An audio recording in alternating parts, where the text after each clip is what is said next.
अस्सलामुअलैकुम अज़ीज़ तलबा, आज हम जमात शशुम की ब्रिज कोर्स की सरगर्मी नंबर 36 में सिफ़त ज़ाती और सिफ़त निस्बती किसे कहते हैं ये समझेंगे। प्यारे बच्चों, कुछ अल्फाज ऐसे होते हैं जो मौसूफ़ की ज़ाती खुसूसियत बताते हैं, यानी उसकी ज़ाती, उसकी अपनी खूबी या उसकी सिफ़त या खुसूसियत बताते हैं, तो ऐसे अल्फाज को सिफ़त ज़ाती कहते हैं। मिसाल के तौर पर उनके वालिद बड़े मालदार थे, तो यहाँ पर वालिद की जो खुसूसियत बताई जा रही है कि वो मालदार थे, यानी मालदार ये लफ्ज़ वालिद की खुसूसियत या उनकी खूबी को बयान कर रहा है, तो इसलिए ये सिफ़त ज़ाती वाला जुमला हो गया। इसी तरह किसी चीज़ से निस्बत या ताल्लुक़ ज़ाहिर करने वाले अल्फाज को सिफ़त निस्बती कहते हैं।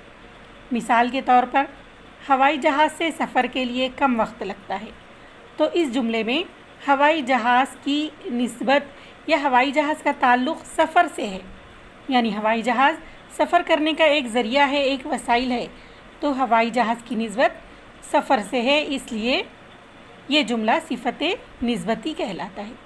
चलिए अब हम नीचे दो जुमले दिए गए हैं, उसमें सिफ़त ज़ाती और सिफ़त निस्बती पहचान कर लिखेंगे। उसे एक चमकदार शय नज़र आई, तो इस जुमले में हमको ये पता चलता है कि वो जो शय है वो चमकने वाली है, यानी शय की खूबी या उसकी खुसूसियत उसकी चमक है, इसलिए ये सिफ़त ज़ाती वाला जुमला हो गया। और इसी तरह कद्दू का मीठा अंगूरी रंग का होता है, तो कद्दू के मीठे की निस्बत यहाँ पर अंगूरी रंग से ज़ाहिर की गई है, तो ये जुमला सिफ़त निस्बती का हो गया। चलिए अब हम मश्क हल करते हैं। दर्ज झैल जुमले सिफ़त ज़ाती है या सिफ़त निस्बती पहचानिए। वो काले घोड़े पर सवार था, तो हमें ये बात तो अच्छी तरह समझ में आ गई कि जिस इंसान के अंदर या जिस चीज़ के अंदर जो खूबी है तो वो सिफ़त ज़ाती वाला जुमला होता है। तो यहाँ पर घोड़े की खूबी यह है कि वो काले रंग का है, तो ये सिफ़त ज़ाती वाला जुमला हो गया। दूसरा है अंग्रेज़ी ज़बान सीखना बहुत ज़रूरी है, तो यहाँ पर ज़बान की निस्बत अंग्रेज़ी से जोड़ी गई है, तो ये सिफ़त निस्बती वाला जुमला हो गया। तीसरा है ये गरीब आदमी बहुत मेहनत करता है, तो उस आदमी की खुद की यानी कि उसकी ज़ाती खुसूसियत ये है कि वो गरीब है, तो ये सिफ़त ज़ाती वाला जुमला हो गया।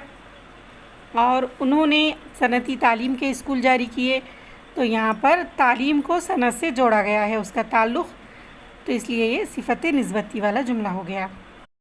तो प्यारे बच्चों, आपको इसी तरह से दीगर ज़राए से सिफ़त निस्बती और सिफ़त ज़ाती की मिसालें तलाश करके, उनके जुमले तलाश करके आपको लिखना है। उम्मीद करती हूँ सिफ़त ज़ाती और सिफ़त निस्बती आपको मैं मिसालों के अच्छी तरह से समझ में आ गया होगा। मिलते हैं अगली वीडियो में। अल्लाह हाफ़िज़।